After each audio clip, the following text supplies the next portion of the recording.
बिस्मिल्लाहिर्रहमानिर्रहीम। अस्सलाम वालेकुम। कैसे हैं आप सब? ठीक है, उम्मीद करता हूँ ठीक है। तो सेकंड ईयर जैसा कि आप जानते हैं प्रीवियसली हमने स्टडी किया था ओहम्स लॉ। ठीक है, today we will study our next topic which is resistivity. ठीक है ना, factors affect depending upon resistance. ठीक है, हाँ जी।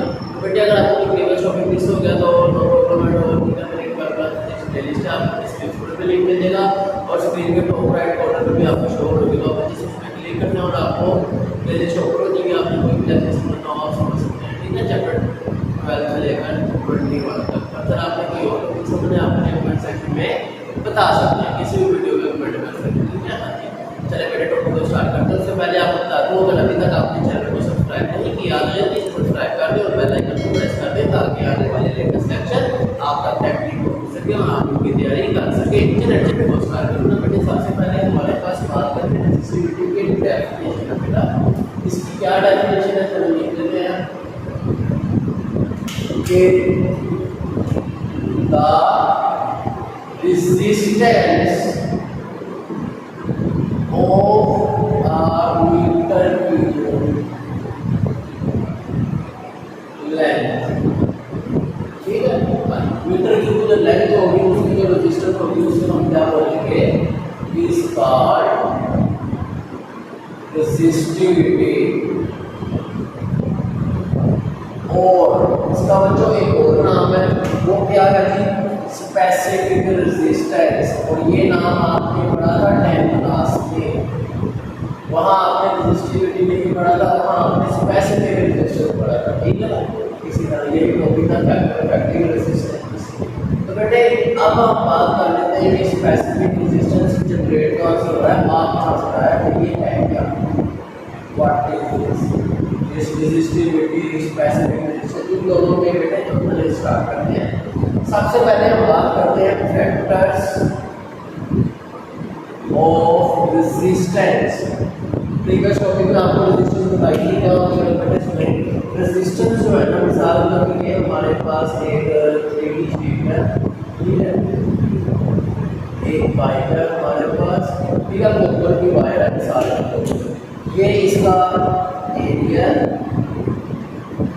वेक्टर एरिया, ये करंट की डायरेक्शन है और ये भी डायरेक्शन है इलेक्ट्रिक फील्ड की जो उसके पास है। ठीक है, और इसी तरह आप बताना चाहें तो बेटा जी बता सकते हैं कि यहाँ से लेकर यहाँ तक इसकी लेंथ है। ठीक हो, तो बेटे हम बात कर लेते हैं कि जो रेजिस्टेंस है ना, रेजिस्टेंस इसके बेटा ये फैक्टर है। पहला फैक्टर आता है बच्चों हमारे पास लेंथ। जितनी लेंथ ज़्यादा होगी उतनी रेजिस्टेंस भी ज़्यादा होगी, तो resistance is directly proportional to length, याद रखना। दूसरा फैक्टर बच्चों इसका एरिया। जितना एरिया ज़्यादा होगा, जितना वाइड होगी वायर, उतनी रेजिस्टेंस कम होगी, याद रखना।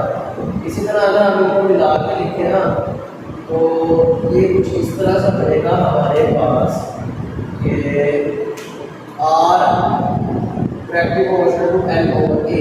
अब हमें पता है फिजिक्स में हम 9th क्लास से पढ़ते आ रहे हैं, प्रोपोर्शनल थ्योरम करके इक्वल लगाते हैं। जब भी हम एक कांस्टेंट यूज़ करते हैं तो जहाँ भी हमने एक कांस्टेंट यूज़ किया उस कांस्टेंट को हम कहते हैं रेजिस्टिविटी, स्पेसिफिक रेजिस्टेंस। तो बेटे ये आपने याद रखना है। अब यहाँ से अगर आप इस रेजिस्टिविटी को देखिए तो इसका फार्मूला ड्राइव कर सकते हैं। ए यहाँ डिवाइड इधर आके मल्टीप्लाई हो जाएगा रेजिस्टेंस के साथ और लेंथ इधर आके यूनिट।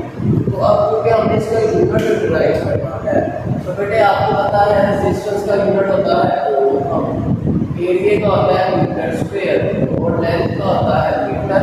तो ये मीटर इसके स्क्वायर से कैंसिल, पीछे हमारे पास यूनिट बन गया ओम मीटर। तो बेटा जी आपको ये डेफिनेशन और ये यूनिट आपको याद होना चाहिए, एमसीक्यू में आपसे पूछा जा सकता है। ठीक हो गया।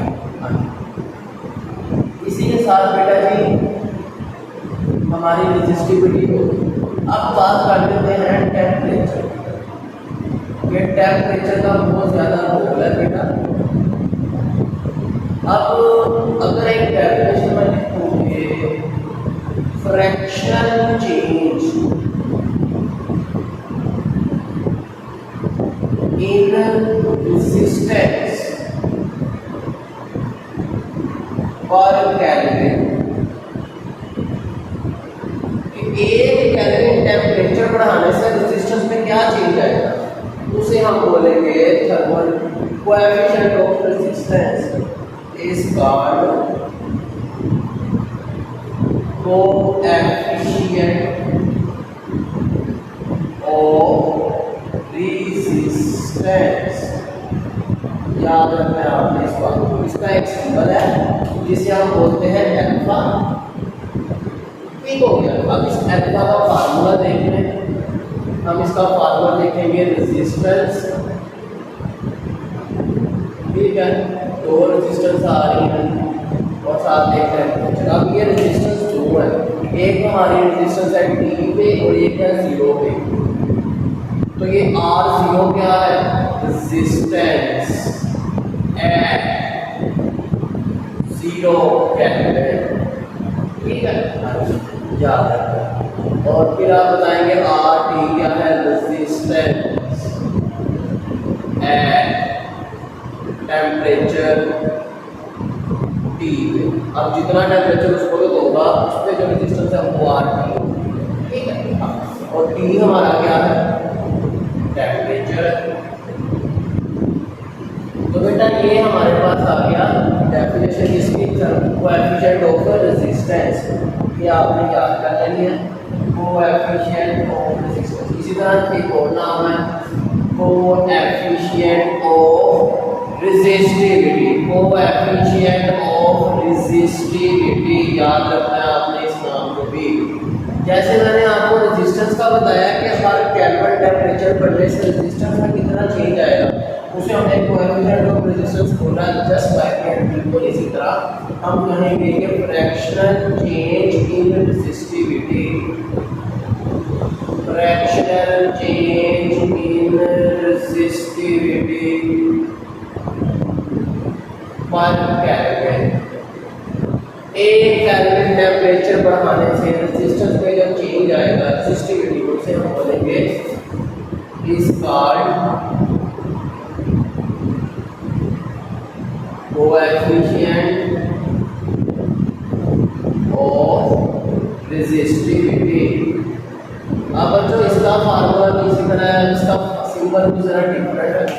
इसके सिंबल को हम कह सकते हैं कि ये देखिए, आपकी बार आपने दो यूज कर लेंगे, रेजिस्टेंस पे R और रेजिस्टिविटी में RT माइनस R0 और आप दो 0 दो है। ठीक है, और इस तरह हमारे पास ये आ गया कोएफिशिएंट ऑफ रेजिस्टिविटी। याद रखना। ठीक है, हाँ, तो इसको अल्फा लिखा तो बेटे इस तरह हमारे पास ये कुछ डेफिनेशंस की है। हमने इसी तरह आगे डेफिनेशंस करेंगे इसको कोई। ठीक है, हाँ, उम्मीद है आपको समझ आ रही है। अगर आपको क्वेश्चन आप कमेंट सेक्शन में पूछ सकते हैं। ठीक है बच्चों, बच्चों इसका एक ग्राफ है हमारे पास। ये देखिए, यहाँ पर हम कह सकते हैं कि ये हमारा है टेम्परेचर और यहाँ पे हम कह सकते हैं हमारी रेजिस्टिविटी है और इसका ग्राफ है 0, 200, 400, 600। ठीक है, और इसकी जो ग्राफ में आती है ऐसे स्ट्रेट लाइन। तो इस तरह हमें ये पता चल रहा है कि रेजिस्टिविटी इंक्रीज कर रही है टेम्परेचर के साथ साथ। और आपको एक और बात बतानी है कि पॉजिटिव, ये जो हमने पढ़ा है कोएफिशिएंट ऑफ रेजिस्टिविटी, ये पॉजिटिव होती है इसकी वैल्यू और नेगेटिव भी होती है।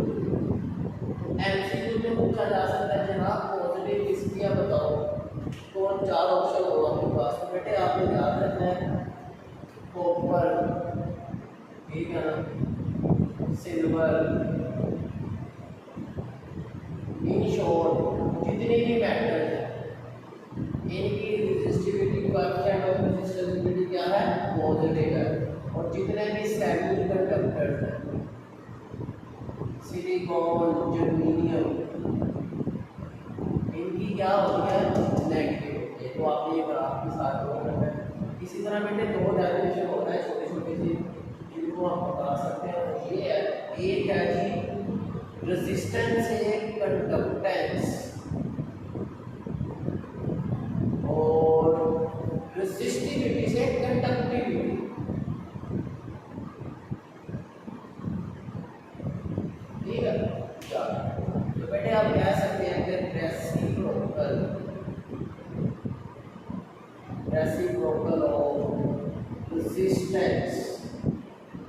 रेजिस्टेंस का जो रेसिप्रोकल है वो क्या कहलाएगा, कंडक्टेंस कहलाएगा, ठीक है। और इसका भी एक यूनिट है, अब रेजिस्टेंस का यूनिट था तो कंडक्टेंस का यूनिट होगा -1, ठीक है। और इसको ना हम ऐसे उल्टा याद रखना। अब इधर आ जाए कंडक्टिविटी। कंडक्टिविटी भी इसी तरह रेसिप्रोकल ऑफ रेजिस्टिविटी, ये भी आपने याद रखना, ठीक है। सारा इसका फार्मूला भी थे, conductance equal to 1 over resistance, conductivity equal to 1 over resistivity. इसका सिंपल होता है ये, और ये रेजिस्टिविटी, अब रेजिस्टिविटी का यूनिट हमने पढ़ा है ओम मीटर, और इसका आएगा पर ओम पर मीटर, ठीक है, याद रखना। तो ये हमारा टॉपिक हो गया कंप्लीट। अगर आपको कोई क्वेश्चन हो आप मुझे कमेंट सेक्शन में बता सकते हैं, उम्मीद आपको समझ आ गई होगी। और अगर अभी तक आपने चैनल को सब्सक्राइब नहीं किया जल्दी से सब्सक्राइब कर दें और बेल आइकन को प्रेस कर दें ताकि आगे वाले लेटेस्ट लेक्चर आप तक टाइमली पहुंच सके, आप उसकी तैयारी कर सकें। तो चलिए मिलते हैं आपसे नेक्स्ट वीडियो में, सी यू देन, अल्लाह हाफिज़।